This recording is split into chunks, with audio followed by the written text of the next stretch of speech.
This message comes from Sony Pictures Classics. How do three friends who dream big stay old friends? Merrily We Roll Along from Stephen Sondheim and Maria Friedman, starring Jonathan Groff, Daniel Radcliffe, and Lindsay Mendez. Only in theaters starting December 5th. Whitney, your work is about improving relationships between adult family members.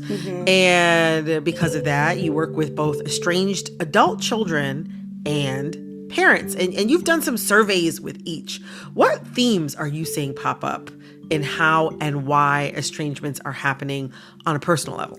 Yeah, so this was really fascinating. I was able to survey a little over 2,000 estranged adults who are estranged from their parents. And something interesting that I found is that most of the reasons that people are reporting are why they became estranged are to do with emotions in some way. So about 98% of those adults said that they believed that their parents were emotionally immature, and that was a reason for their estrangement. I'm sorry, wait, what was that percentage? It was around 98%. Sorry, I've never heard of so many people agreeing. I know. On one experience on a survey. That's wild. That is wild. Yeah, so that was really surprising to me. And then the other ones had to do with experiencing emotional neglect. And most people were reporting that it was emotional neglect both in childhood and adulthood. And then also emotional abuse, both in childhood and adulthood, which something I've also found that is kind of echoed by these results is that most of the adults aren't reporting that they can't get over something from childhood with their parents. Most of them are upset that the behavior is still continuing in adulthood and that nothing is being done to stop it or change it, even after they have come to the parent and said, hey, I want you to work on X, or I don't like this part of our relationship. In fact, I would say it's most adults that I work with say to me, like, I could totally get over the past. I just really want them to work on us having a better relationship today. Are there differences in how adult children and their parents understand the estrangement? Oh my gosh, that's like the biggest issue in this whole conversation. One of the biggest discrepancies that I find between these two groups is that the parents will say, I was blindsided. I have no idea why they became estranged. And the adult children are consistently saying, I told you a million times why I became estranged. Hello, hello. I'm Brittany Luce, and you're listening to It's Been a Minute from NPR, a show about what's going on in culture and why it doesn't happen by accident.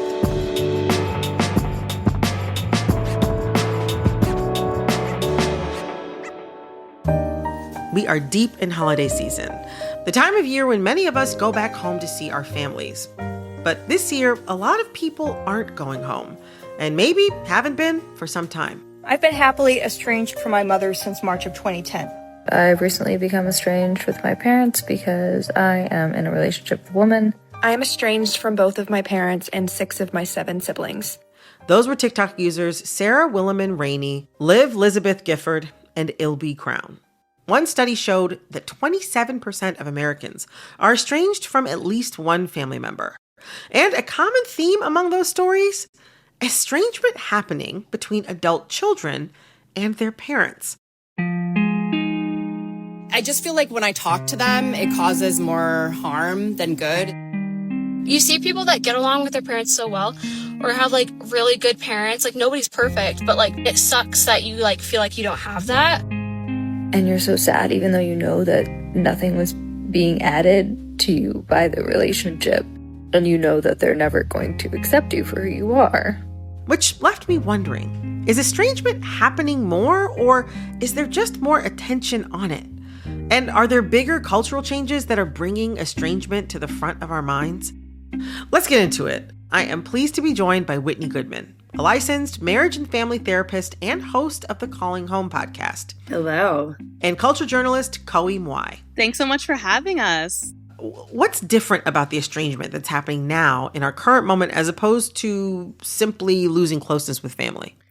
So I have one theory to explain this. And I think that we are so much more connected than we've ever been, especially with our family members, using things like social media, texting, email, et cetera, that it's really difficult to just create distance from your family without setting these hard rules or boundaries with people. You can't really just like move across the country and say, oh, I can't get home for the holidays. Because we're so interconnected, like estrangement now has to be done much more intentionally, I imagine. This is something that people are doing because they thought about it and they had to do it. And it was important for them to do it. And it was the option they had to take because pursuing distance likely didn't work.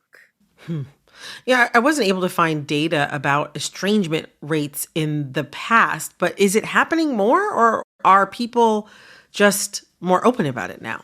I meet with hundreds of people every week in groups who have either been on the receiving end of estrangement, they're becoming estranged. And my understanding is that it really isn't happening at much greater of a frequency than it was. I also think this is not like a young people's thing. I think the reason it appears to be that way is because young people feel most comfortable speaking on social media and sharing about this stuff. And I meet people who are in their 70s down to their 20s, I feel like it's a lot like divorce. Like it's something that was very taboo. It was kind of embarrassing. And now it's like a normal thing. So it's not necessarily a new thing as much as some of the stigma around sharing about it has changed. Yeah. And I feel like family estrangement is moving in that direction where we're talking about it more and saying like, oh yeah, people can have family relationships that are harmful or even abusive or just not good for them. And maybe they need to get out of those relationships in the same way they would need to leave any other type of relationship. We've talked about some of the disintegration that can happen in family relationships on like a personal level, but what are the cultural shifts that are driving these changes in how we relate to family? Koei, I'd love to hear from you first.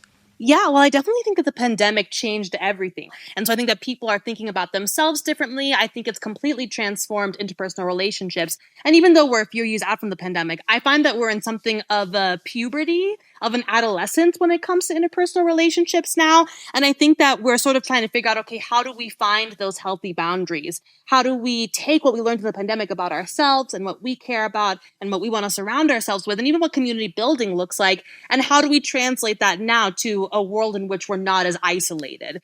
There's still a learning curve there. I think that's happening. I think technology also too plays a huge role, right? Like I think TikTok being a platform, not just for getting snippets of information, but also really finding community and being more comfortable to open up about certain things. Like now, if I'm feeling silence in a relationship, I can go on TikTok and I can find a whole group of people who can rally around me in that feeling, right? I can find support not just in the IRL, but on the online too in a different sort of meaningful way. So I think that those sort of things are playing together. Whitney, I see you nodding. Yeah, I think you're so spot on, right, about some of these larger shifts. I think when you see like, oh, I can find other people that seem like they like me and they want to be around me, I might choose to spend more time with them. I also think that generationally, I have noticed a major shift in what people value in relationships. So, millennials that I work with definitely report wanting relationships with more emotional intimacy and authenticity. And when they cannot get that from their families, they might go elsewhere where we look at like some Gen X. I think Gen X is split, but like Boomer, Silent Gen was more like you just push everything down to get along. That was like the name of the game, right? And there's a lot of generational, I think, kind of infighting over that because we have different ideas about what it means to be quote unquote family. Coming up, are there generational divides in how we want to relate to family? Stay with us. This message comes from Dignity Memorial and Memphis Funeral Home, one of their nationwide providers. Funeral director Mike Perry shares why he believes that attention to even the smallest details about a loved one is important to the families he serves. They can't take their loved one back home with them, but they can take those details, those memories back home with them and be able to share them for the rest of their lives. So that's why every detail is important. Find a provider near you, like Memphis Funeral Home, at dignitymemorial.com.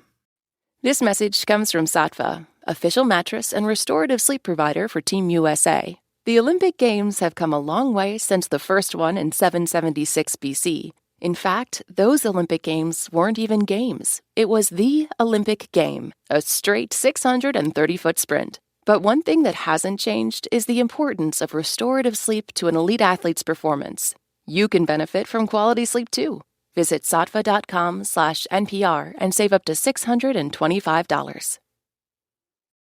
This message comes from GiveWell. When you give to a nonprofit, how do you measure success? What is the real impact on people's lives? GiveWell researches the highest impact opportunities around the world. Over 150,000 donors have confidently used GiveWell's research, collectively saving an estimated 300,000 lives. Make a tax-deductible donation at givewell.org. First-time donors can have their donation matched up to $100 as long as matching funds last. Select Podcast and NPR at checkout.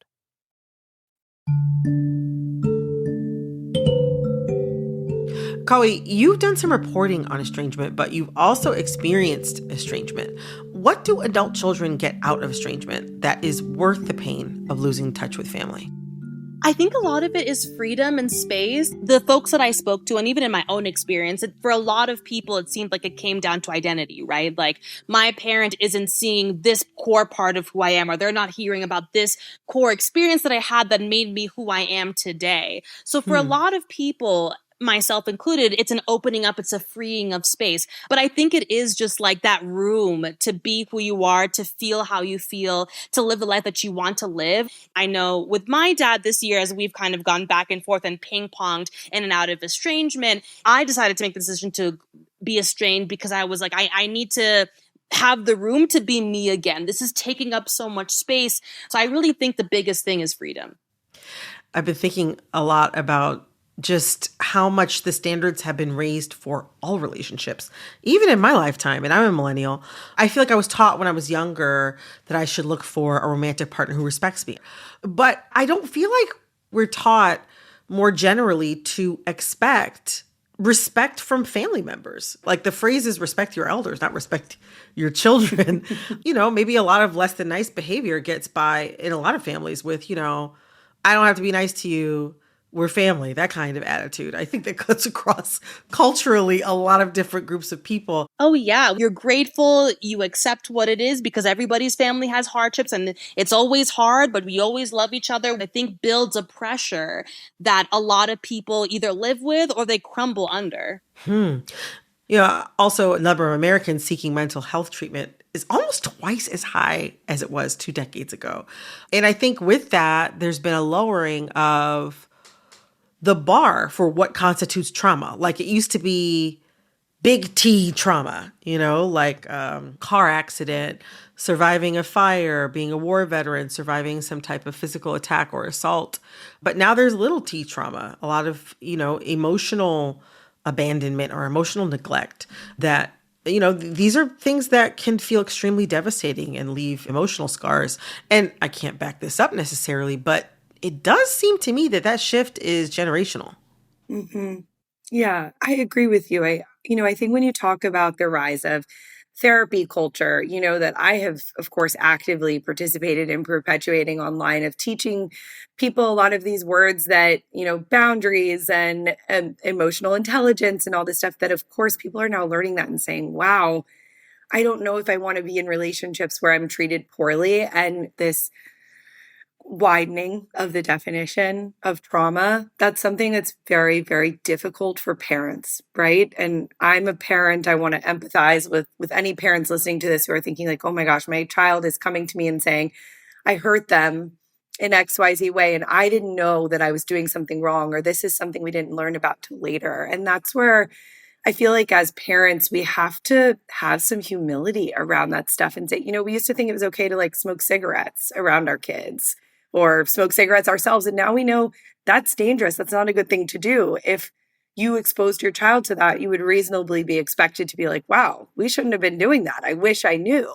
But I find that with some of these little T things that you're talking about, like emotions, a lot of parents across cultures are much more willing to say like, oh, that wasn't that big of a deal. Get over it. And I think we are learning as a society, especially younger generations, the impact those things can have on you. We're saying like, hey, but you actually did hurt me. And all I really want you to do is recognize that, right? And try to learn how to do better and maybe apologize so that we can have a better relationship moving forward.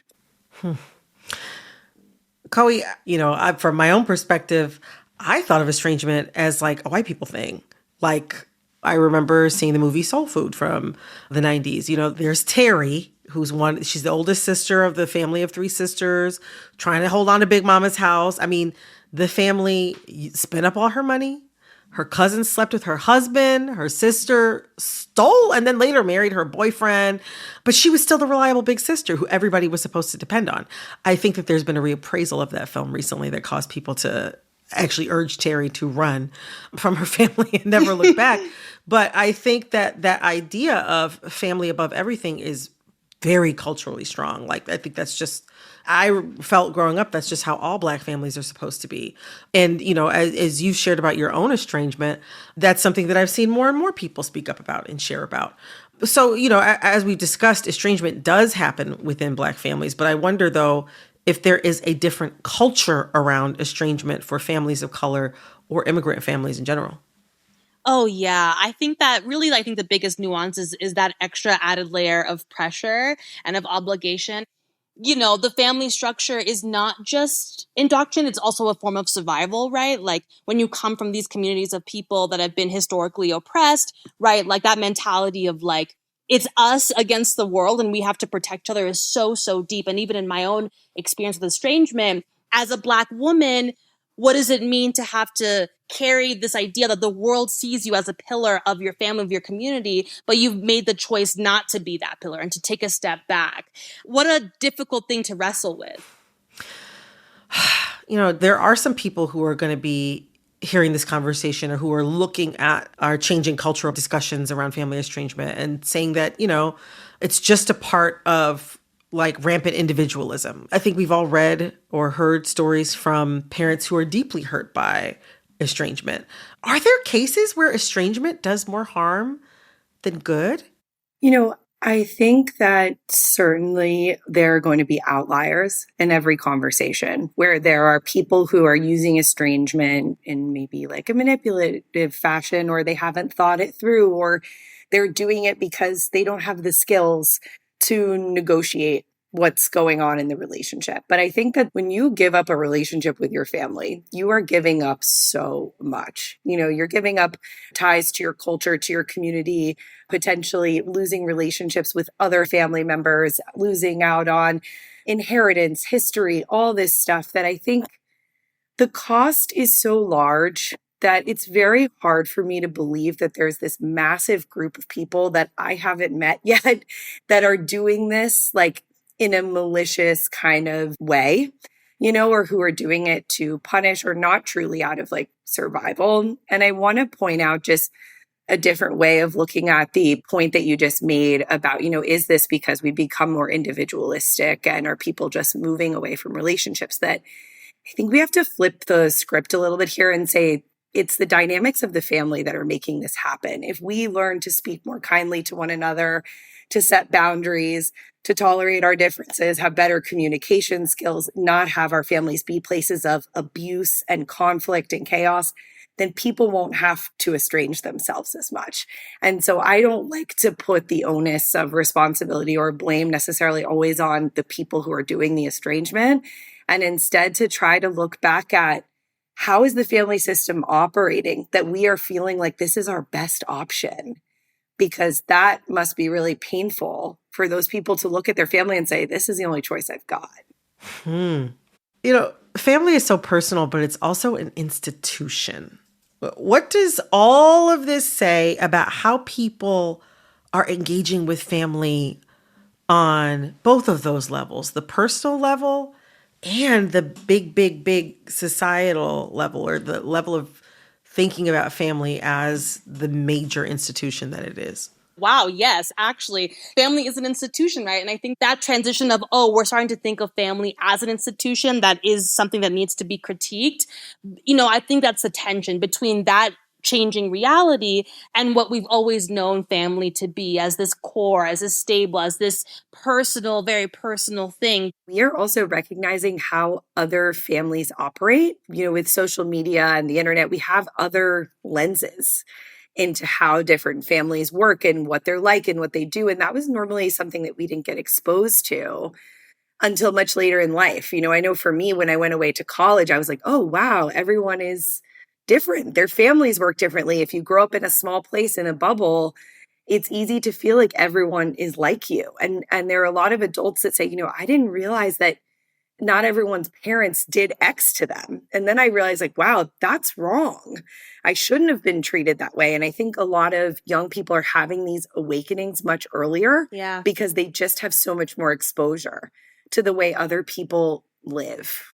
You know, I think these conversations are just a reminder that no relationship in life should be taken for granted. Coey, Whitney, thank you both so much for coming on and talking with me about this. Thank you. Thanks so much for having me. Thanks again to Coey Y, culture journalist, and Whitney Goodman, licensed marriage and family therapist and host of the Calling Home podcast. So you all know I love hearing from you. And over the past few weeks, some of you have left the sweetest notes for me in the comments and reviews. One of y'all wrote, "This is my favorite podcast produced by NPR." Me too. Another wrote, "Thanks for enriching my life." You guys, I'm blushing. And if any of those comments resonate with you, I would love, love, love it if you rated and reviewed this show wherever you're listening. It helps other people find the show, and that means this community we're building will get even bigger. So join the team. Rate and review this show right now. And thank you. This episode of It's Been a Minute was produced by Liam McBain. Barton Girdwood. This episode was edited by Jasmine Romero. Our VP of Programming is Yolanda Sanguini. All right, that's all for this episode of It's Been a Minute from NPR. I'm Brittany Luce. Talk soon. This message comes from Schwab. Everyone has moments when they could have done better. Same goes for where you invest. Level up and invest smarter with Schwab. Get market insights, education, and human help when you need it. This message comes from KeyBank. You should never feel like you're leaving business decisions to chance. Try a banking relationship that helps you turn industry insight into industry advantage. Reimagine business as usual. KeyBank opens doors. Key.com/B2B. This message comes from Solidigm. Yesterday's approach to storage can't meet the demands of today's AI ambitions. Bigger, faster, and more energy efficient, Solidigm solid-state storage solutions are optimized for AI. Learn more at storageforai.com.